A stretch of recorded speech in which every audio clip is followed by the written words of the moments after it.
অনুরাগের ছোঁয়া ধারাবাহিকের আজকের পর্বে আমরা দেখতে পাবো সোনা এসে বলে, আমি বলছি সব, আমি সব জানি। সোনার এই কথা শুনে দীপা বলে, তুই সত্যিটা বল মা, এখানে সবাই আমাকে অপরাধী বলছে, কিন্তু আমি তো তোদের বাঁচাতে চাই।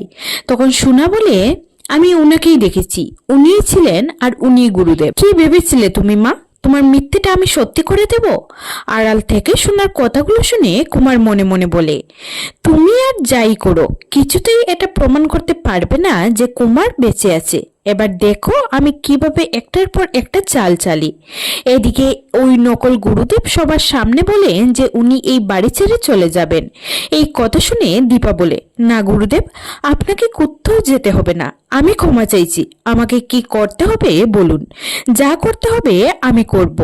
তখন কুন্তলা দীপাকে বলে ওই গুরুদেবের পা ধরে ক্ষমা চাইতে। কুন্তলার কথা শুনে দীপা এবং সূর্য গুরুদেবের পা ধরে ক্ষমা চায়। তারপর দীপা কুন্তলাকে বলে, এবার আমাদের প্রায়শ্চিত্ত হয়েছে তো কুন্তলা, যা বলেছিলেন তাই করেছি, আমার মেয়েকে এবার বরণ করে ঘরে তুলুন। তারপর দীপা সূর্য বাড়ি থেকে বেরিয়ে যায়।